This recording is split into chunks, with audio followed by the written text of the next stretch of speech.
Blood cancer ബാധിച്ച 7 വയസ്സുകാരന്റെ ജീവൻ നിലനിർത്താനായി രക്തമൂലകോശം കണ്ടെത്താനുള്ള camp തിരുവനന്തപുരത്ത് ആരംഭിച്ചു. തിരുവനന്തപുരം ഹസൻ മരക്കാർ ഹാളിലാണ് ക്യാമ്പ്. ഉമേഷ് ബാലകൃഷ്ണന്റെ റിപ്പോർട്ട്.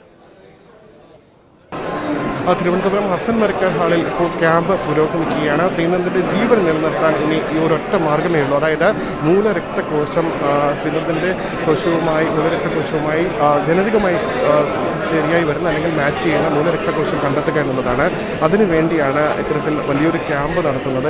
നിരവധി പേർ, സമൂഹത്തിൻ്റെ വിവിധ മേഖലയിലുള്ള നിരവധി പേർ ഇവിടെ എത്തി ക്യാമ്പിൽ പങ്കെടുക്കുന്നുണ്ട്. ക്യാമ്പിൽ പങ്കെടുത്തതിൻ്റെ ഒരു ലക്ഷ്യം എന്നാൽ ഇതിൻ്റെ സാഹചര്യത്തിലേക്ക് വന്നു കഴിഞ്ഞാൽ ശ്രീനന്ദൻ 7 വയസ്സുകാരനാണ്. ശ്രീനന്ദൻ്റെ ബ്ലഡ് ക്യാൻസർ ബാധിച്ചതിനെ തുടർന്ന് രക്തം ഉൽപ്പാദിപ്പിക്കേണ്ട 3 രക്തകോശം നശിച്ചുപോയി. അതുകൊണ്ട് തന്നെ രക്തം ഉൽപ്പാദിപ്പിക്കാൻ കഴിയാത്തൊരു സാഹചര്യമുണ്ട്. ഇനി ഇത്തരത്തിൽ ഒരു ഡോണറെ കണ്ടെത്തി മൂലരക്തകോശം നൽകിയാൽ മാത്രമേ അത് ഒരുപക്ഷെ വീണ്ടും ജീവൻ നിലനിർത്തി മുന്നോട്ട് പോകാനാകും. എന്തായാലും ഇതിന് നേതൃത്വം നൽകുന്നത്, ക്യാമ്പിന് നേതൃത്വം നൽകുന്നത് ധാത്രി അധ്യക്ഷനാണ്. അതിൻ്റെ ഒരു സാങ്കേതിക വിശദീകരണം തരും. നമുക്ക് പലർക്കും, കാരണം കേരളത്തിൽ ഇത് കേട്ടിട്ടില്ലാത്തതാണ്. എന്താണ് ഇതിൻ്റെ ഒരു സാങ്കേതിക വിശദീകരണം? എന്താണ് ശ്രീനന്ദൻ്റെ അവസ്ഥ? ഈ മൂലരക്തകോശം കണ്ടെത്തി അതെങ്ങനെയാണ് മാച്ച് ചെയ്യിക്കാൻ കഴിയുന്നത്? ഓക്കെ, നമ്മളിവിടെ നടക്കുന്ന ഒരു മൂലകോശ ദാതാവായിട്ടുള്ളൊരു രജിസ്ട്രേഷൻ ക്യാമ്പയിനാണ്. നമ്മൾ ഇംഗ്ലീഷിൽ പറയുമ്പോൾ ഒരു ബ്ലഡ് സ്റ്റെം സെൽ ഡോണറായിട്ടുള്ള ഒരു രജിസ്ട്രേഷൻ ക്യാമ്പയിനാണ് ഇന്നിവിടെ നടക്കുന്നത്.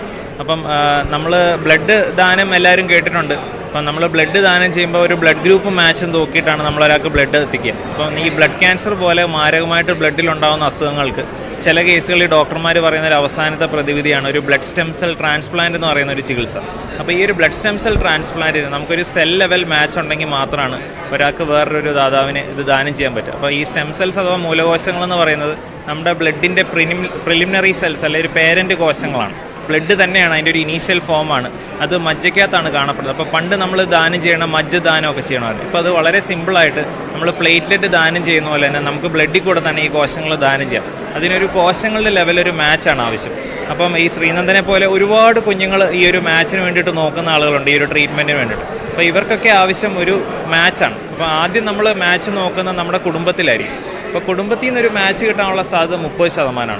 അപ്പോൾ കുടുംബത്തിൽ നിന്നൊരു മാച്ച് വരാതെ ഇരിക്കുന്നൊരു സമയത്ത് നമ്മൾ പുറത്തുള്ള ആളുകളുടെ മാച്ച് നോക്കേണ്ടതായിട്ട് വരും. അപ്പോൾ അങ്ങനെയുള്ള പേഷ്യൻസിന് ഒരു മാച്ച് കണ്ടെത്താൻ ഹെൽപ്പ് ചെയ്യുന്ന ഒരു പ്ലാറ്റ്ഫോമാണ് ഒരു സ്റ്റെം സെൽ രജിസ്ട്രി എന്ന് പറയുന്നത്. അപ്പോൾ ധാത്രി എന്ന് പറയുന്ന ഇന്ത്യയിലെ ലാർജസ്റ്റ് സ്റ്റെം സെൽ രജിസ്ട്രിയാണ്. നമ്മൾ ഇതുപോലുള്ള ആളുകളിലേക്ക് ഇതിൻ്റെ ബോധവൽക്കരണം എത്തിച്ച ആളുകളെ ഡോണേഴ്സായിട്ട് രജിസ്റ്റർ ചെയ്യുകയാണ്. അപ്പോൾ നമ്മൾ അന്ന് അതുപോലെ ഒരു ക്യാമ്പാണ് ഇന്ന് ഇവിടെ നടക്കുന്നത്. അപ്പോൾ ഇന്ന് 18-നും 50-നും ഇടയിൽ പ്രായമുള്ള ആളുകൾക്ക് ഒരു ദാതാവായിട്ട് രജിസ്റ്റർ ചെയ്യാം. ഒരുപക്ഷെ ഇതിലിപ്പോൾ നമുക്ക് ശ്രീനന്ദൻ്റെ ബ്ലഡ് സെൽസുമായി മാച്ച് ചെയ്തില്ല എങ്കിൽ പോലും ഇവിടെ എടുക്കുന്ന സാമ്പിളുകൾ നിങ്ങളുടെ ഡോക്യുമെന്റിൽ ഉണ്ടാകും. മറ്റാർക്കെങ്കിലും വന്നു കഴിഞ്ഞാലും ഇന്നത്തെ ഈ ഒരു ക്യാമ്പ് എന്ന് പറയുന്നത് ശ്രീനന്ദന് മാത്രമല്ല, ആ മോന് മാത്രമല്ല, ഒരുപാട് ആളുകളുടെ ഒരു പ്രതീക്ഷ കൂടാണ്. അപ്പോൾ മാച്ച് കിട്ടാതെ ഒരു എല്ലാ ദിവസവും വിളിക്കുന്ന പേരൻസ് ഉണ്ട്.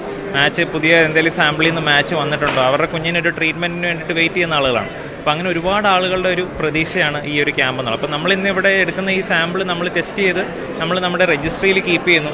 ഈ രജിസ്റ്റർ ചെയ്യുന്ന ആളുകൾ 60 വയസ്സാവുന്നവരെ ദാനം ചെയ്യാൻ എലിജിബിളാണ്. അപ്പോൾ 60 വയസ്സിന് എപ്പോൾ വേണമെങ്കിലും നമുക്ക് എല്ലാ ദിവസവും റിക്വസ്റ്റുകൾ കിട്ടുന്നുണ്ട്. ഏതെങ്കിലും ഒരു പേഷ്യൻറ്റിന് മാച്ച് ആവുന്ന സമയത്ത് നമുക്ക് ഒരു മാച്ചായി ദാതാവായിട്ട് തീരാൻ സാധിക്കുന്നതാണ്. മാച്ച് ആകാനുള്ള ഘടകങ്ങൾ എന്തൊക്കെയാണ്? പാരമ്പര്യമാണോ? എന്തൊക്കെയാണ് അതിൻ്റെ ഒരു ഘടകം? നമ്മൾ ആദ്യം ഒരു പേഷ്യൻറ്റ്, ഞാൻ പറഞ്ഞ പോലെ നമ്മൾ നോക്കുന്നത് നമ്മുടെ കുടുംബത്തിലായിരിക്കും ഒരു മാച്ച്. അപ്പോൾ ഒരു പേഷ്യൻറ്റ് ഏറ്റവും സാമ്യത കിട്ടാൻ സാധ്യത നമ്മുടെ കുടുംബത്തിലായിരിക്കും. 30% അതിനൊരു കിട്ടാനുള്ള സാധ്യത.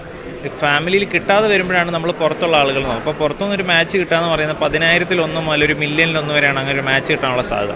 അപ്പോൾ ഒരുപാട് നമ്മൾ ഇന്ത്യയെ പോലെ ഒരു രാജ്യത്ത് നമ്മൾ ലാർജസ്റ്റ് രജിസ്ട്രി ആണെന്ന് പറഞ്ഞാൽ പോലും അപ്പം നമ്മുടെ രജിസ്ട്രിയിൽ ഏകദേശം 4 ലക്ഷത്തിന് മുകളിലാണ് ആളുകൾ രജിസ്റ്റർ ചെയ്തേക്കുന്നത്. ഇപ്പം ഒരുപാട് കോമൺ ആയി കഴിഞ്ഞു. കേരളത്തിലൊക്കെ മിക്കയിടങ്ങളിലും ക്യാമ്പുകൾ നടത്തി ഒരുപാട് ആളുകൾ ഇപ്പോൾ ആണ് ഡെയിലി ബേസിസ് ആളുകൾ ഡൊണേറ്റ് ചെയ്യുന്നുണ്ട്. ഇപ്പോൾ അത് വളരെ ഇപ്പോൾ പ്ലേറ്റ്ലെറ്റ് ദാനം പോലും ആളുകളിലേക്ക് അധികം എത്തിയിട്ടില്ല. ബ്ലഡ് ഡൊണേഷൻ വളരെ ബോധവൽക്കരണമുണ്ട്.